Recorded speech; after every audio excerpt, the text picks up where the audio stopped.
Une personne handicapée expulsée par son propriétaire revient ensuite en possédant tout l'immeuble. Pour beaucoup, la vie est une série continue d'obstacles à surmonter, mais pour Anna, une jeune femme en fauteuil roulant, chaque geste, chaque pas, est une bataille. Une bataille que personne ne lui avait expliquée, et qui allait bientôt devenir bien plus grande qu'elle-même. Anna vivait dans un petit appartement au 5e étage d'un immeuble ancien, dans un quartier tranquille de la ville. Le bâtiment était vétuste, les murs se fissuraient et les escaliers grinçaient sous les pas. Mais pour Anna, c'était chez elle. Cela faisait 5 ans qu'elle y vivait, 5 ans où elle avait trouvé un peu de stabilité, un refuge loin des regards et des jugements. La journée d'Anna commençait toujours de la même manière. Elle se levait tôt, se préparait lentement, prenant son temps pour éviter de se blesser en se déplaçant dans son appartement. Ses mains étaient habituées à la tâche, ses gestes étaient précis. Mais, malgré la routine et la stabilité apparente, chaque jour était un défi. Chaque mouvement, chaque tâche quotidienne, était un combat. Elle passait la plupart de son temps à travailler depuis chez elle, dans son petit bureau aménagé près de la fenêtre. Les bureaux autour d'elle étaient pleins de papiers, de livres et d'ordinateurs. Elle était rédactrice freelance, un travail qui lui permettait de gagner sa vie et de rester indépendante. Elle n'avait pas toujours eu cette chance. Il y a quelques années, après avoir été diagnostiquée d'une maladie génétique rare qui l'avait laissée en fauteuil roulant, Anna avait dû se battre pour rester active dans le monde professionnel. Mais elle y était parvenue. Elle s'était battue, refusant de se laisser abattre par la maladie ou par les regards des autres. Elle n'était pas seule. Elle avait quelques amis proches, une famille qui la soutenait, mais au fond d'elle, Anna ressentait parfois la solitude. Elle savait que ses proches l'aimaient, mais elle sentait qu'ils ne comprenaient pas vraiment. Leur vie, leurs défis étaient différents des siens. Ce matin-là, cependant, quelque chose avait changé. Quand Anna s'était levée, elle avait reçu un appel inattendu. L'appel venait de son propriétaire, Monsieur Dupont, un homme d'un âge moyen, froid et distant. Il lui avait informé qu'il venait faire une inspection de routine dans l'immeuble. Anna avait toujours eu de bonnes relations avec lui, il n'avait jamais semblé particulièrement hostile, mais ce matin-là, quelque chose dans sa voix lui avait paru étrange. Comme s'il y avait quelque chose qu'il ne disait pas. Le téléphone sonna à nouveau. Cette fois, c'était Monsieur Dupont en personne. Il lui annonçait qu'il allait devoir augmenter le loyer, une hausse qu'Anna n'avait pas anticipée. Elle avait répondu calmement, comme elle savait si bien le faire, mais elle n'avait pas pu s'empêcher de se demander pourquoi cette hausse soudainement. Le reste de la journée passa comme à l'habitude, mais au fond d'elle, Anna avait cette sensation de malaise. Le ton de Monsieur Dupont, la manière dont il parlait de l'immeuble, tout cela l'inquiétait. Elle savait que son propriétaire n'était pas particulièrement compréhensif. Les augmentations de loyer n'étaient pas rares, mais quelque chose lui disait que cette fois-ci, il y avait autre chose. Elle avait l'impression qu'une tempête se préparait, mais elle ne savait pas encore quoi. Le lendemain, Anna reçut une lettre recommandée de son propriétaire. Elle l'ouvrit en tremblant. À l'intérieur se trouvait une notification d'éviction. Le message était clair, elle devait quitter l'appartement dans les 30 jours, sous peine de poursuite légale. La raison invoquée ? Non-paiement du loyer. Anna était choquée. Elle savait qu'elle avait toujours payé son loyer à temps. Elle n'avait jamais été en retard, jamais. Les mots du document dansaient devant ses yeux. Nous vous informons que, suite à plusieurs retards de paiement et au non-respect des engagements, nous avons pris la décision de résilier votre contrat de location. Anna resta là, figée, son cœur battant la chamade. Elle se leva lentement, prit un verre d'eau et se rassit à son bureau, les mains tremblantes. Cela ne faisait aucun sens. Elle savait qu'elle n'avait jamais été en retard. Anna avait toujours pris soin de son appartement, elle avait respecté chaque règle. Mais Monsieur Dupont ne semblait pas vouloir écouter. Il y avait quelque chose dans cette lettre qui ne correspondait pas à la réalité. Elle tenta de l'appeler, mais il ne répondit pas. Elle essaya à nouveau. Rien. Le temps passait et elle se sentait de plus en plus isolée, abandonnée. Les jours suivants furent un tourbillon d'angoisse.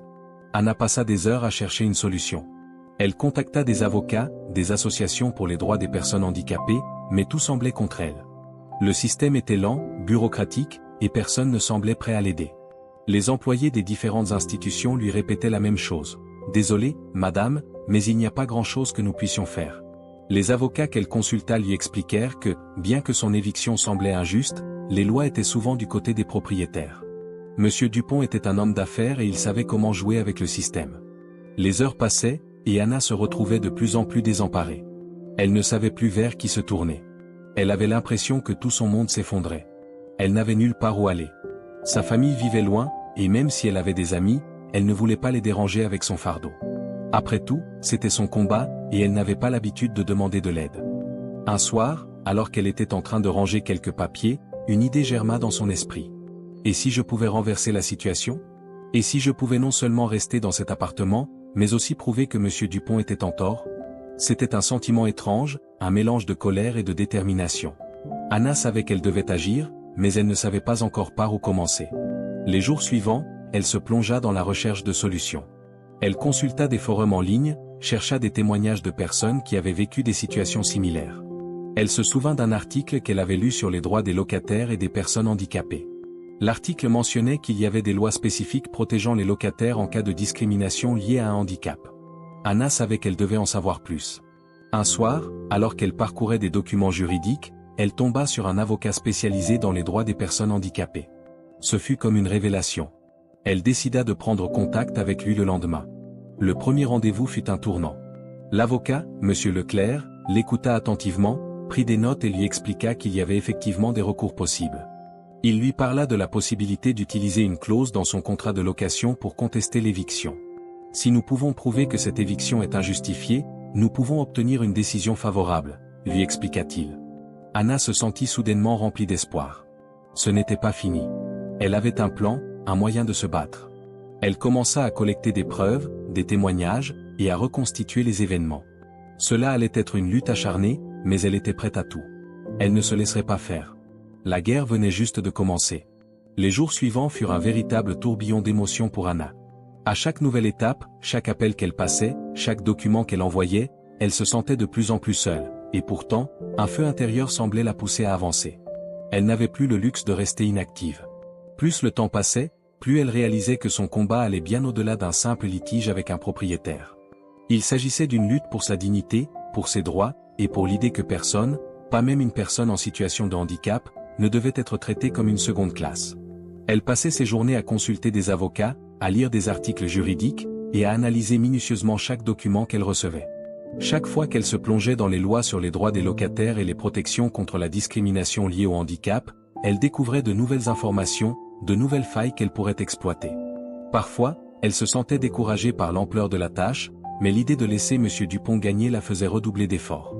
Un jeudi matin, après une nuit agitée à cause du stress, Anna se rendit au bureau de son avocat, M. Leclerc, avec une lueur de détermination dans les yeux. Il avait accepté de l'aider gratuitement, touché par son histoire et sa volonté de se battre. M. Leclerc avait de l'expérience dans ce type d'affaires, mais il savait que cela allait être compliqué.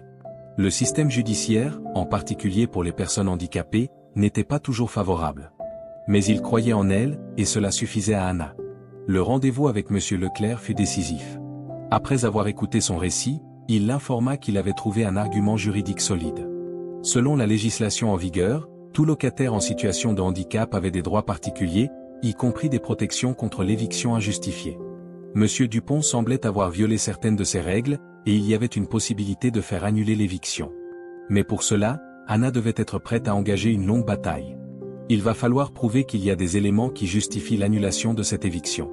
Ce ne sera pas facile, mais vous avez une chance, expliqua M. Leclerc, son regard sérieux. Anna hocha la tête. Elle était prête. Elle n'avait pas d'autre choix que de se battre. Les semaines suivantes furent un enchaînement de rendez-vous avec des témoins, de collecte de documents, et de visites aux services sociaux pour obtenir des preuves supplémentaires concernant ses droits en tant que personne handicapée. Anna se battait sur tous les fronts. Elle se rendait parfois à des réunions avec M. Leclerc, parfois seule, mais elle avançait. Elle passait des heures à rassembler des factures, des documents médicaux, et des lettres de recommandation de son médecin et d'autres professionnels qui avaient suivi son cas. Chaque petite victoire, chaque document qu'elle ajoutait à son dossier, la rapprochait un peu plus de la vérité qu'elle savait qu'elle allait découvrir. Cependant, pendant que le dossier avançait lentement, une partie d'Anna ressentait l'angoisse de la situation. Elle avait toujours eu une personnalité calme et réfléchie, mais la pression de la situation commençait à peser sur ses épaules. Son esprit se tournait vers l'idée de l'éventuelle perte de son logement, l'un des seuls endroits où elle s'était toujours sentie en sécurité. Si elle perdait cette bataille, où irait-elle? Ses économies étaient faibles et trouver un autre appartement accessible aux personnes handicapées semblait presque impossible.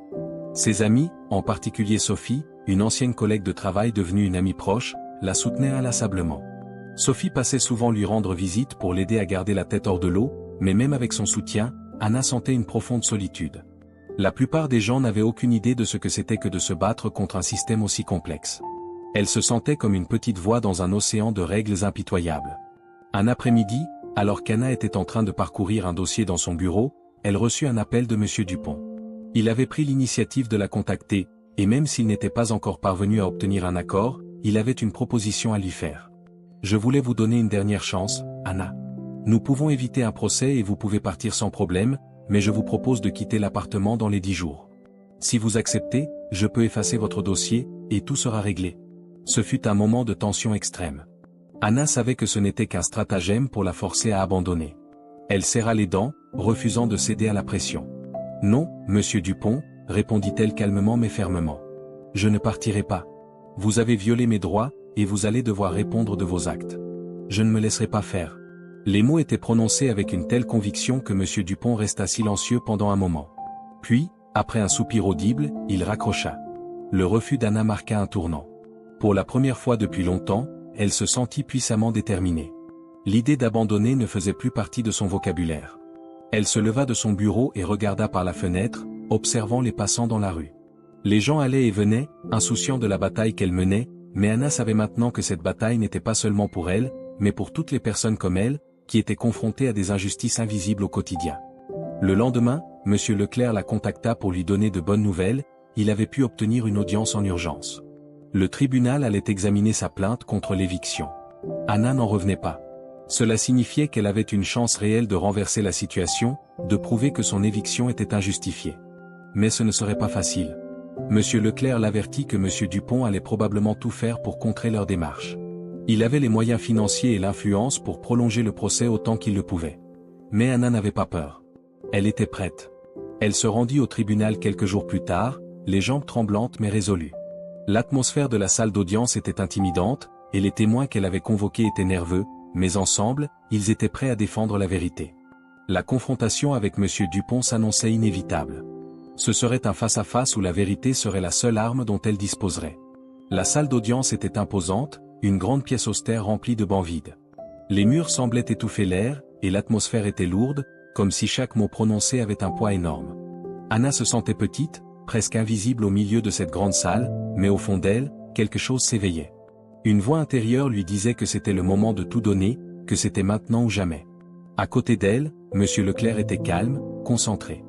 Il avait l'air prêt, mais même lui ne pouvait cacher une petite nervosité. La bataille juridique qu'ils allaient mener ne serait pas facile. M. Dupont, de l'autre côté de la salle, était assis avec son avocat. Il semblait détendu, presque sûr de lui. Il avait l'air d'un homme qui pensait que l'argent et l'influence résoudraient tout. Anna le regarda un instant, son cœur se serra dans sa poitrine. Elle savait qu'il n'avait aucune idée de ce qui allait se passer. Le juge entra, et tout le monde se leva. Il s'assit derrière son pupitre et lança un regard perçant sur les deux parties avant de commencer. « Nous sommes ici pour examiner la plainte déposée par Madame Anna Martin contre son propriétaire, M. Dupont, concernant une éviction qu'elle considère comme injustifiée. Madame Martin affirme que l'augmentation soudaine du loyer et la demande d'éviction sont discriminatoires en raison de son handicap. Monsieur Dupont, vous pouvez commencer. » L'avocat de M. Dupont se leva d'un air impassible. Il était bien habillé, professionnel, et ses yeux brillaient d'une froide détermination. Il commença à parler d'une voix calme mais assurée. « Votre honneur, cette éviction est parfaitement légale. Madame Martin a été en retard à plusieurs reprises dans le paiement de son loyer, et plusieurs avertissements ont été envoyés avant cette décision. De plus, l'augmentation du loyer a été appliquée conformément au contrat de location signé par Madame Martin. » Les mots étaient comme une balle, frappant chaque point faible du dossier d'Anna. Mais elle savait qu'il y avait plus dans cette histoire. Son avocat se leva à son tour, prêt à riposter. « Votre honneur, la vérité est bien différente. Madame Martin n'a jamais été en retard dans le paiement de son loyer. En fait, elle a toujours payé ses factures à temps. Nous avons les preuves pour le prouver. Ce que M. Dupont cherche à masquer, c'est le fait que l'augmentation du loyer est injustifiée, et que l'éviction est une tentative de discrimination envers une personne en situation de handicap. » L'avocat de M. Dupont se redressa, une lueur d'irritation passant dans ses yeux. Il savait qu'il devait contrer cette accusation. Mais Anna pouvait voir qu'il hésitait. Il savait, au fond, que la situation n'était pas aussi simple que ce qu'il essayait de faire croire. Le juge, une femme d'une cinquantaine d'années au visage marqué par les années de jurisprudence, écouta attentivement. Elle n'avait pas l'air convaincue par l'argumentation de M. Dupont. Elle se tourna alors vers Anna, posant un regard direct et pénétrant. « Madame Martin, pouvez-vous nous expliquer comment vous avez réagi à l'augmentation de loyer et à la demande d'éviction ?» Le cœur d'Anna battait plus fort. Elle n'avait jamais aimé parler en public, encore moins dans une salle de tribunal. Mais elle se redressa dans son fauteuil, inspira profondément, et répondit avec toute la force qu'elle avait en elle.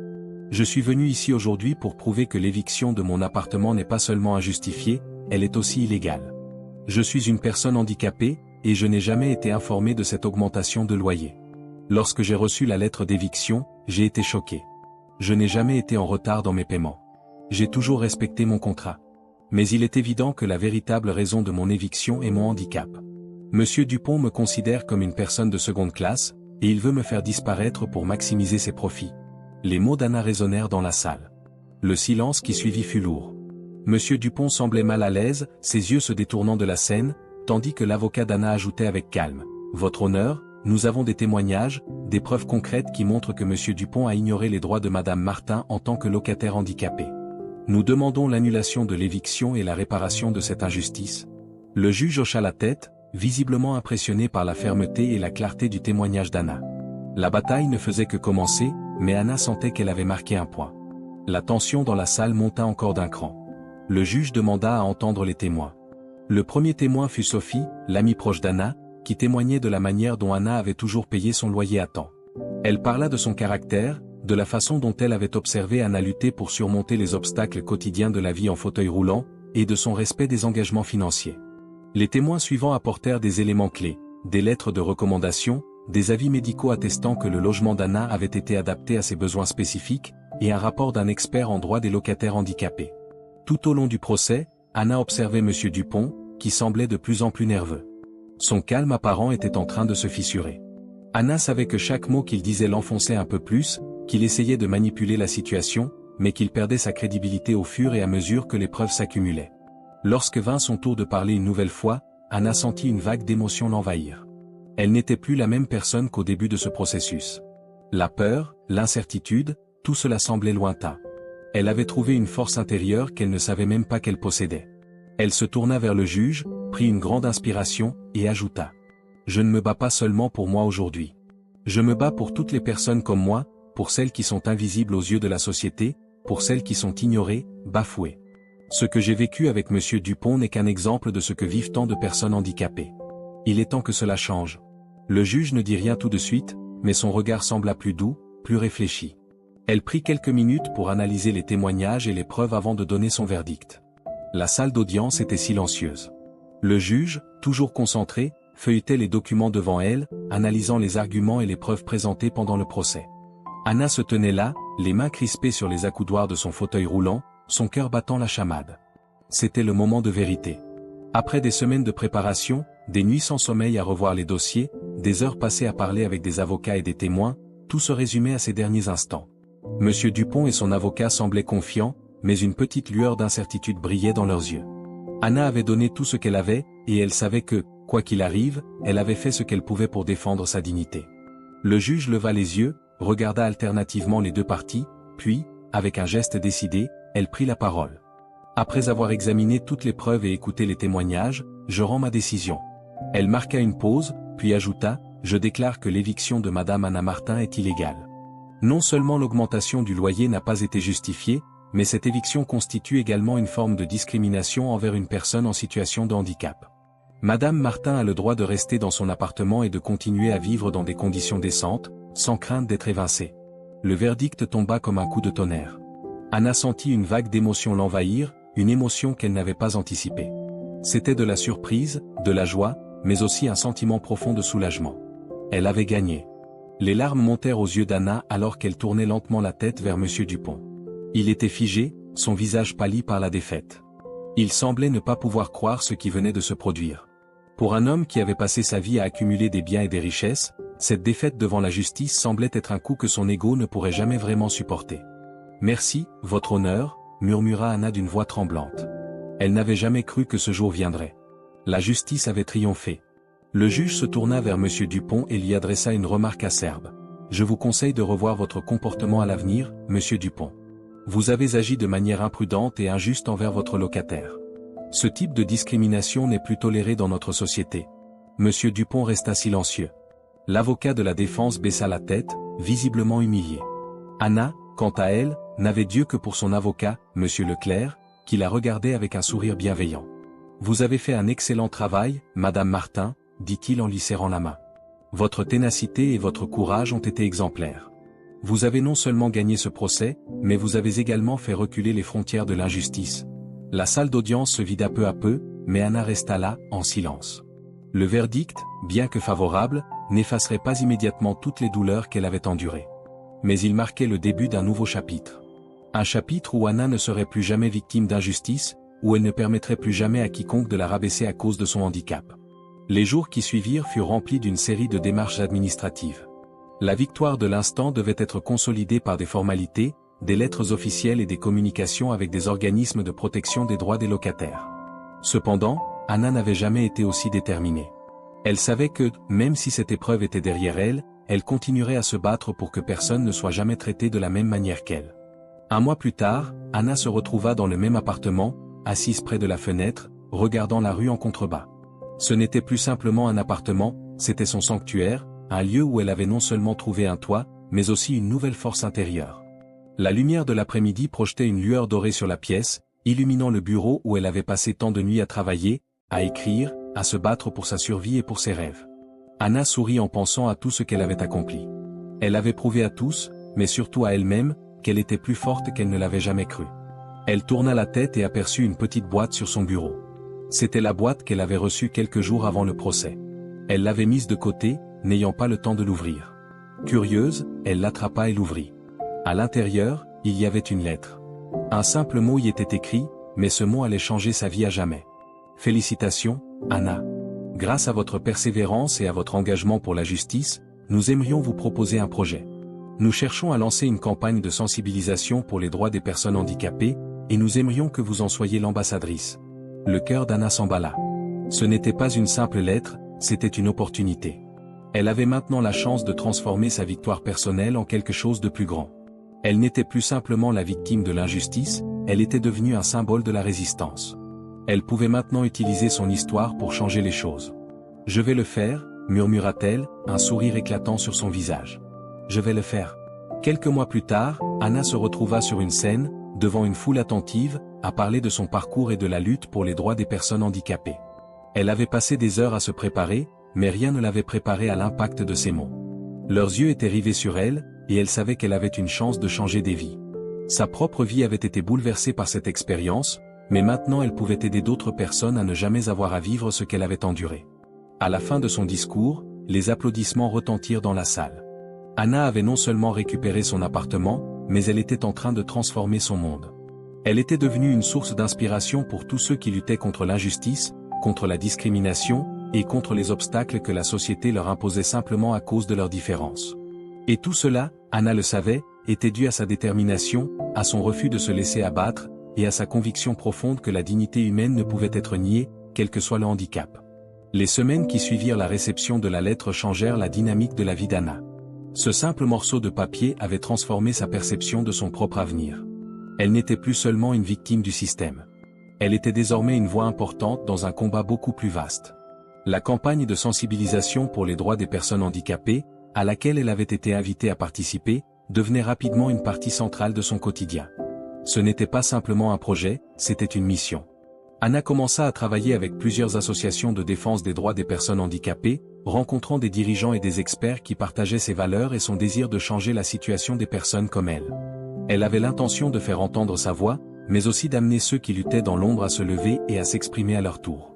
Lors d'une réunion avec une organisation locale qui se battait pour l'accessibilité des espaces publics, Anna fit la connaissance de plusieurs militants et bénévoles qui se battaient pour des causes similaires. Ce groupe devint rapidement sa famille professionnelle, une équipe qui partageait les mêmes objectifs. Ils planifièrent des événements, des manifestations, et des interventions dans les écoles et entreprises, visant à sensibiliser les jeunes générations aux problématiques rencontrées par les personnes handicapées. Un après-midi, alors qu'elle participait à une conférence sur les droits des personnes handicapées, Anna se retrouva face à une situation qui allait tester sa capacité à s'exprimer sous pression.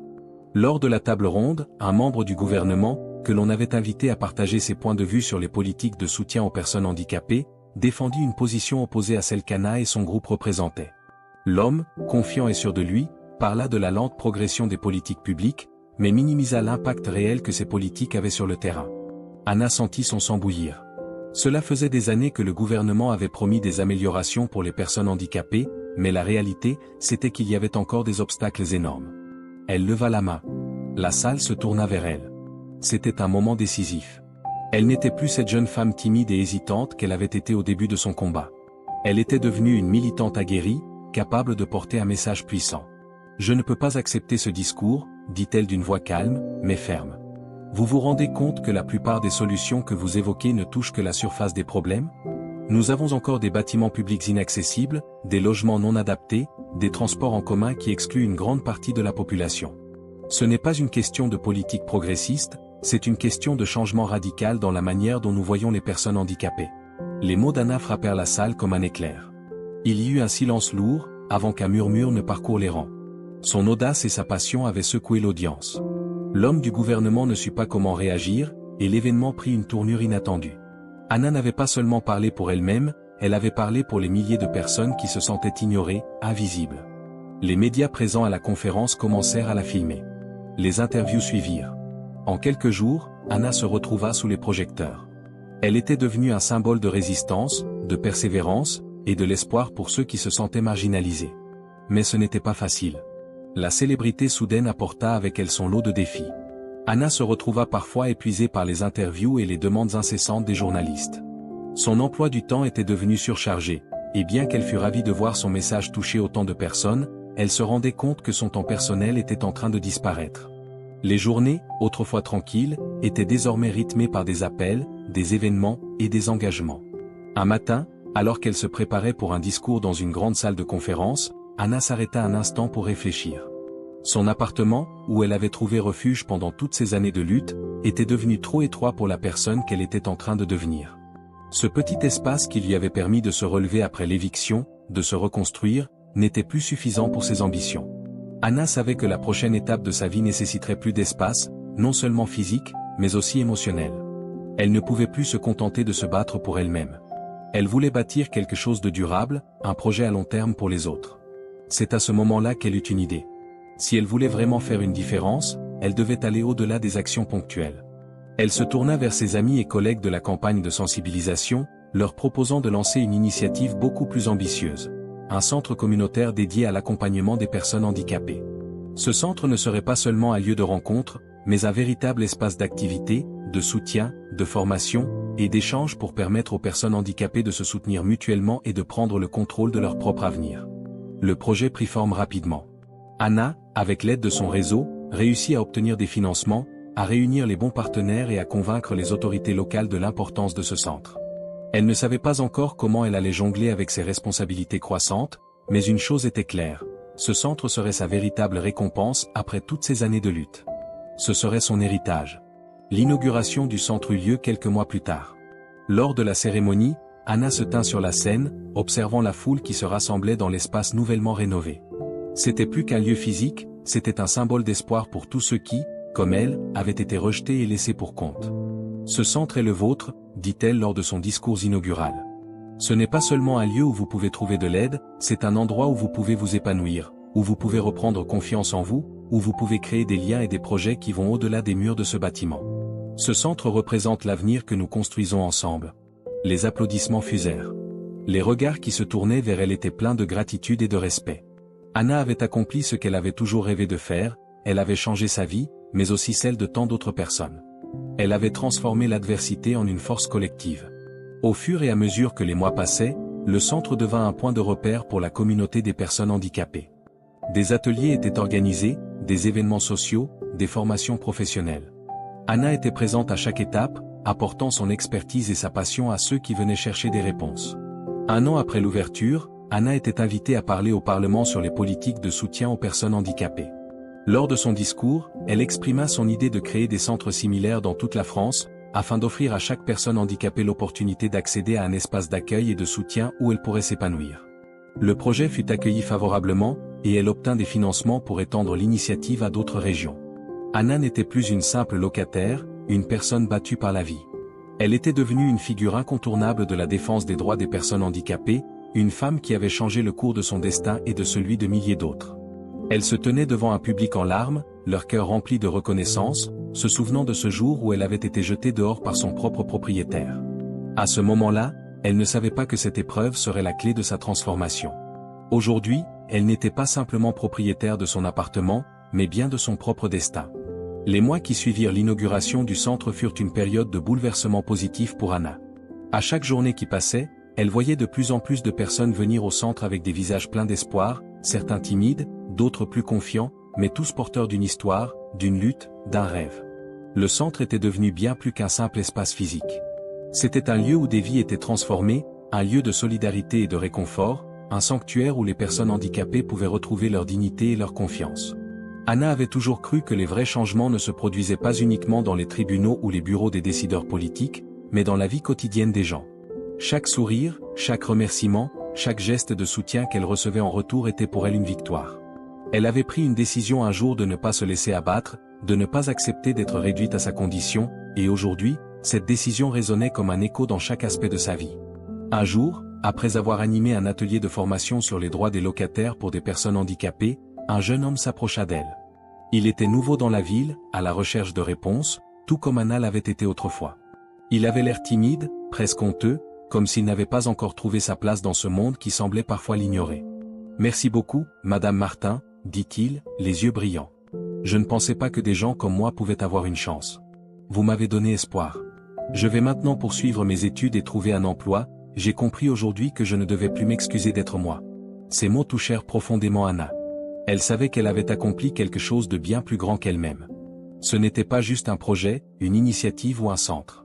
C'était une révolution silencieuse, une prise de pouvoir collective par des personnes qui, jusqu'à présent, étaient souvent invisibles aux yeux de la société. L'idée de créer un réseau national de centres pour personnes handicapées grandissait à mesure qu'Anna élargissait ses horizons. De nouvelles propositions, de nouveaux projets, de nouvelles idées se mettaient en place. Elle était devenue un modèle pour les personnes handicapées, mais aussi pour les personnes de toutes conditions qui luttaient pour l'égalité et la justice. Elle avait prouvé que l'on pouvait surmonter des obstacles apparemment insurmontables et que les rêves, aussi fous soient-ils, pouvaient devenir réalité si l'on ne cessait jamais de se battre. Un soir, alors qu'elle rentrait chez elle après une journée bien remplie, Anna se retrouva face à une situation inédite. Elle s'était rendue au centre, comme à son habitude, pour superviser une réunion avec son équipe. Mais ce soir-là, en traversant la porte, une immense surprise l'attendait, une pièce remplie de fleurs et de ballons, une grande bannière qui disait « Félicitations Anna », et des dizaines de ses collègues, amis et partenaires qui l'applaudissaient. Ils avaient organisé une fête en son honneur. Ce soir, nous célébrons non seulement l'anniversaire du centre, mais aussi tout ce que vous avez accompli. Vous avez changé des vies, Anna, et vous avez créé un précédent. Vous êtes devenue un modèle, un symbole de courage et de détermination, déclara une de ses collègues, émue. Les larmes montèrent aux yeux d'Anna, mais cette fois, elles n'étaient pas de tristesse. C'étaient des larmes de gratitude, de reconnaissance, et de fierté. Elle avait construit quelque chose de plus grand qu'elle n'aurait jamais imaginé, un lieu où les gens pouvaient se sentir chez eux, où l'on leur offrait des outils pour changer leur quotidien. Cette soirée fut un moment de communion, un moment où tout le monde se réunit pour célébrer la beauté des victoires humaines, petites ou grandes. Anna prit la parole au moment où la fête battait son plein. « Je ne peux pas dire merci à chacun d'entre vous assez. Ce n'est pas moi qui suis la force derrière ce centre, c'est nous tous, ensemble. Si aujourd'hui, je me tiens ici, c'est grâce à vous, à notre solidarité, à notre volonté collective de bâtir quelque chose de meilleur. Et sachez que ce n'est que le début. » La salle éclata en applaudissements. Anna se rendit compte que cette victoire n'était pas simplement la sienne, mais celle de toutes les personnes qui s'étaient battues à ses côtés, de celles qui étaient restées en retrait pendant des années, de celles qui avaient cru qu'elle n'avait pas de voix. L'émotion d'Anna était palpable. Elle ressentait une immense fierté, mais aussi une immense humilité. Le chemin avait été long et difficile, mais chaque épreuve, chaque obstacle avait été un tremplin vers quelque chose de plus grand. Elle n'était plus la même personne. Elle n'était plus cette jeune femme rejetée, privée de son logement et de ses droits. Elle était maintenant une leader, une force de changement, une source d'inspiration pour les autres. Les mois qui suivirent furent marqués par des réalisations encore plus grandes. Le centre d'Anna se développa, et d'autres centres virent le jour à travers la France. Les politiques publiques commencèrent à se réformer lentement, et les lois en faveur des personnes handicapées furent renforcées. Mais au-delà de ces changements institutionnels, ce que Anna avait semé dans le cœur des gens était encore plus important. Elle avait semé l'espoir, la confiance et la conviction que rien n'était impossible. Un jour, alors qu'elle se rendait à une réunion avec des représentants du gouvernement, Anna prit un moment pour s'arrêter dans un café. Elle observa les gens autour d'elle, les familles, les jeunes, les personnes âgées, et une pensée profonde la traversa. Elle se souvint de ce jour où elle avait été jetée dehors par Monsieur Dupont. Tout cela, toutes ces réussites, toutes ces vies changées, avait commencé à ce moment-là. Le monde qu'elle avait toujours rêvé de voir se réalisait sous ses yeux, et cela grâce à une simple décision. Ne jamais accepter la défaite, ne jamais se résigner. Dans le reflet de la fenêtre, elle aperçut son propre visage. Elle se reconnut à peine. La jeune femme brisée qu'elle avait été, le visage marqué par la souffrance et l'injustice, n'était plus. À sa place se tenait une femme forte, confiante et rayonnante. Anna sourit. Elle avait pris son destin en main, et désormais, c'était à son tour d'écrire l'histoire. Au fur et à mesure que le centre d'Anna se développait et que des initiatives similaires voyaient le jour dans d'autres régions de la France, une demande croissante se fit sentir à l'international. Les médias étrangers commencèrent à s'intéresser à son histoire, et Anna fut invitée à plusieurs conférences internationales sur les droits des personnes handicapées. Son travail avait désormais des répercussions bien au-delà de la France, et elle se rendait compte que ses efforts étaient devenus une référence mondiale. Un jour, elle reçut une invitation officielle des Nations Unies pour prendre la parole lors de la Journée internationale des personnes handicapées. C'était un honneur incroyable, mais également un défi de taille. C'était l'occasion de porter son message à l'échelle mondiale, de toucher des personnes et des gouvernements qui n'avaient peut-être pas encore pris la mesure de la situation. Anna savait que ce moment était crucial, non seulement pour elle, mais aussi pour toutes les personnes qu'elle représentait. Lorsqu'elle arriva à l'Assemblée générale des Nations Unies, elle se sentit à la fois humble et bouleversée. Voir des représentants de pays du monde entier réunis dans un même lieu, prêts à écouter ce qu'elle avait à dire, la remplissait d'une immense fierté. Elle se tenait là, dans cette salle, en pensant à ce moment où elle avait été expulsée de son appartement, incapable de savoir si un jour elle pourrait se relever. Mais aujourd'hui, elle était là, au centre de cette arène internationale, prête à changer les choses. Son discours devant l'Assemblée fut un moment historique. Elle parla des obstacles systémiques que les personnes handicapées rencontrent tous les jours dans le monde entier. Elle parla des droits humains fondamentaux qui étaient souvent ignorés, de l'inaccessibilité de nombreuses infrastructures, de l'absence de soutien dans les pays en développement, et de l'indifférence de certaines sociétés qui considéraient les personnes handicapées comme des êtres à part. Nous ne demandons pas la charité, dit-elle, sa voix portant dans la grande salle. Ce que nous demandons, c'est de l'égalité. Nous demandons que nos vies ne soient pas réduites à des statistiques ou à des chiffres sur un tableau. Nous demandons que les lois qui nous concernent ne soient pas des paroles en l'air, mais qu'elles soient des actions concrètes, des mesures qui changent véritablement notre quotidien. Elle parla également de l'importance de la représentation des personnes handicapées dans les médias, dans les gouvernements et dans les secteurs privés. Si les personnes handicapées ne sont pas présentes dans les espaces de décision, alors comment pouvons-nous prétendre que nos droits sont pris au sérieux? Ce discours fut largement applaudi. Le message d'Anna résonna profondément, non seulement parmi les membres des Nations Unies, mais aussi parmi les activistes, les diplomates et les représentants des ONG présents. C'était une avancée majeure. Les discussions qui suivirent sa prise de parole tournèrent autour des actions à prendre pour améliorer la condition des personnes handicapées dans le monde. Des projets concrets furent proposés, et les gouvernements engagèrent des dialogues pour améliorer l'accessibilité et les conditions de vie des personnes en situation de handicap à une échelle mondiale. De retour en France, après ce moment marquant, Anna réfléchit profondément à son parcours. Elle s'assit dans son appartement, regardant la ville qui s'étendait devant elle, la nuit tombée. C'était une sensation étrange, presque irréelle. Elle avait tellement changé.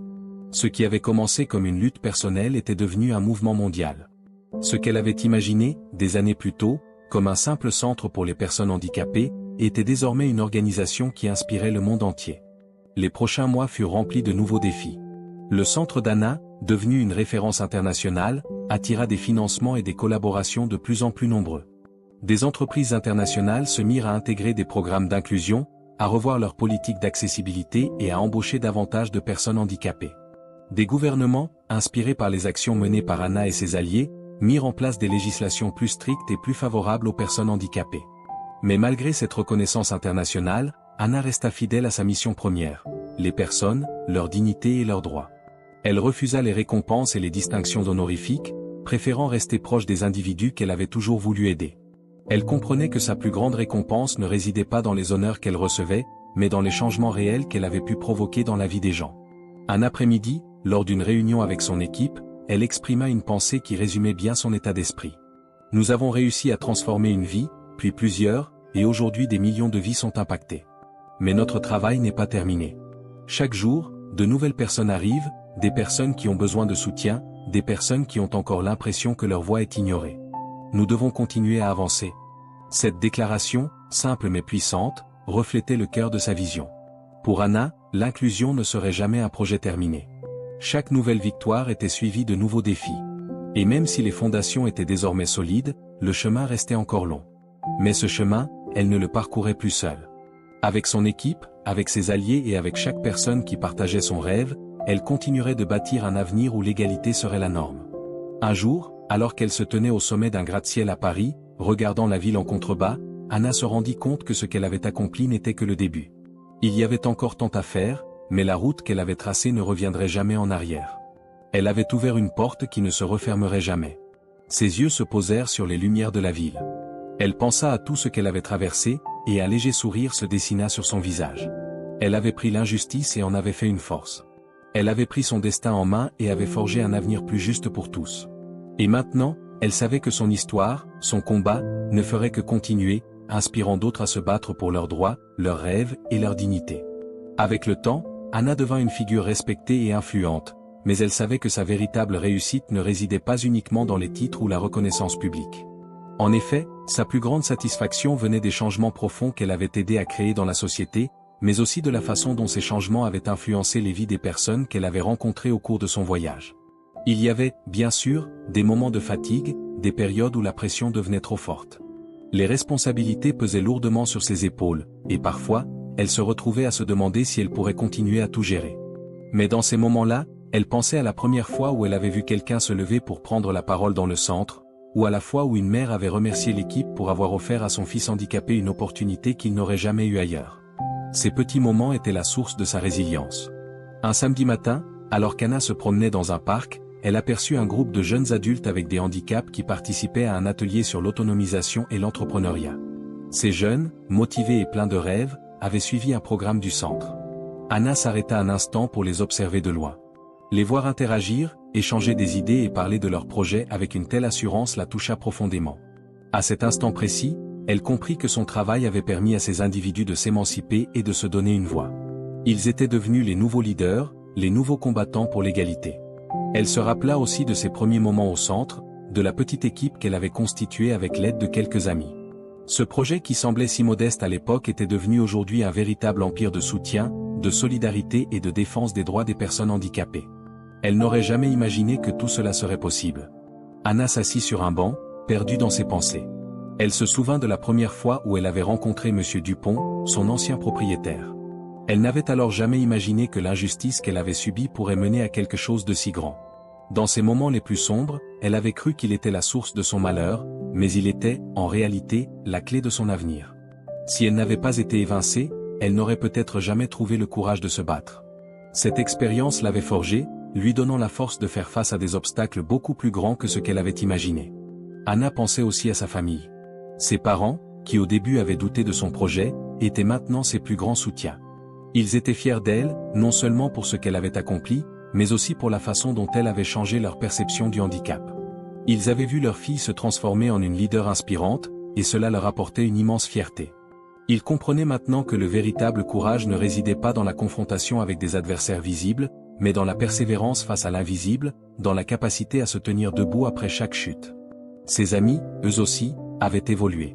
Ils étaient passés de simples alliés à des partenaires dans le projet. Ils avaient travaillé sans relâche pour faire avancer la cause, et chacun d'entre eux avait apporté sa propre expertise.